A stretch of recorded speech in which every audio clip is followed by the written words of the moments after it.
mas agora é um momento oportuno do senhor falar, né, do senhor falar sobre essas perseguições. Chegará um momento, de fato, da igreja ser arrebatada, porque quando nós falamos de escatologia, né, do final dos tempos e tudo, do anticristo, vai chegar aquele tempo da grande tribulação, a qual nunca houve igual.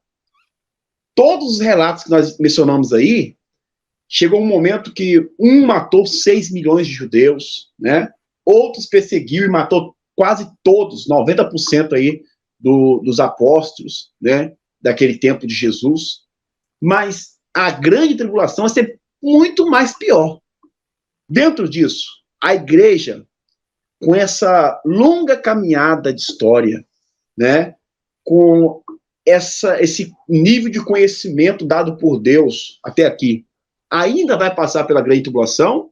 Ou o senhor crê, como estudando aí, doutor em teologia para a glória de Deus, o senhor crê, à luz da Bíblia, né, que não, a igreja vai ser arrebatada, vai ser recolhida antes? Fica à vontade. Paulo, eu vou falar rapidinho para ouvir o Marcos também, né? Você joga essa batata quente para mim, eu vou dividir com ele aqui.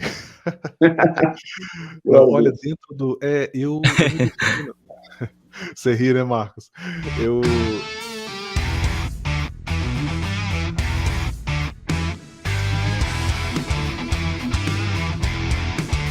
Eu me defino como um dispensacionalista moderado. E dentro do dispensacionalismo, a minha posição, Paulo, eu sou, na verdade, pré-tribulacionista. E aqui eu me alinho muito com o que fala o pastor Abraão de Almeida. Eu acho muito interessante um texto dele, quando ele afirma o seguinte, que a igreja é purificada não pelo fogo da provação, mas pelo sangue de Jesus.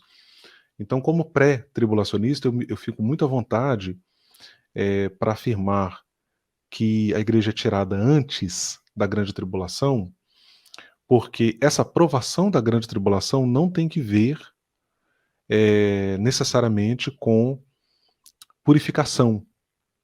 Ela é fruto, no entendimento da tradição dispensacionalista, toda essa provação que acontece durante a grande tribulação, ela é fruto dos juízos de Deus sobre a iniquidade humana.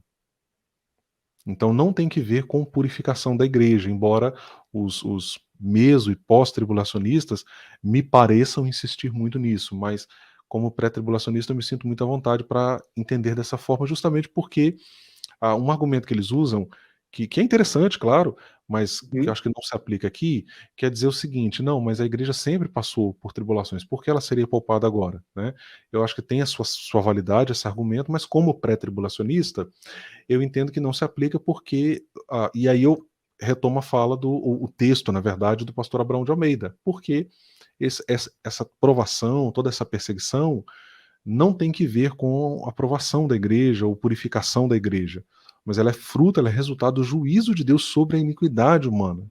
Né? Então a igreja não é purificada por esse tipo de fogo de provação, mas ela já foi purificada pelo sangue de Jesus. Glória a Deus. Meu querido professor Marcos, louvo a Deus porque vocês dois são bastante profundos, e isso é muito interessante. Tem muita gente que fala, outro argumento também para eles refutar, nós que cremos aí no pré-tribulacionismo, que a igreja vai ser arrebatada antes, eles geralmente falam que a igreja precisa ser massacrada, perseguida, para então realmente acordar, começar a orar mais, começar a jejuar mais, e etc.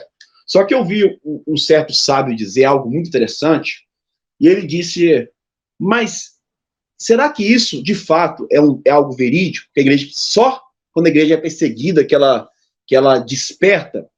Então, por que quando Jesus esclarece aí, lá em Apocalipse, capítulo 3, que vai falar sobre as igrejas, né?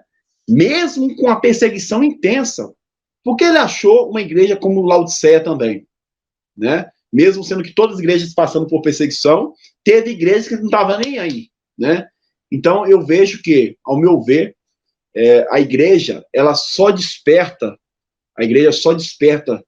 de verdade, né, se Deus intervir e usar um pequenininho, talvez anônimo como nós, né, a buscar, a chorar na presença de Deus, né, um só, pelo menos, ter essa visão, Deus, eu me arrependo, eu quero mais de ti, e ter essa sede, porque muitas das vezes a gente, com o passar do tempo, com cansaço, com tanta fazer, a gente sabe que deve orar, mas não ora como deve, sabe que devemos meditar mais na palavra, e talvez nós não fazemos isso, talvez muitos anos.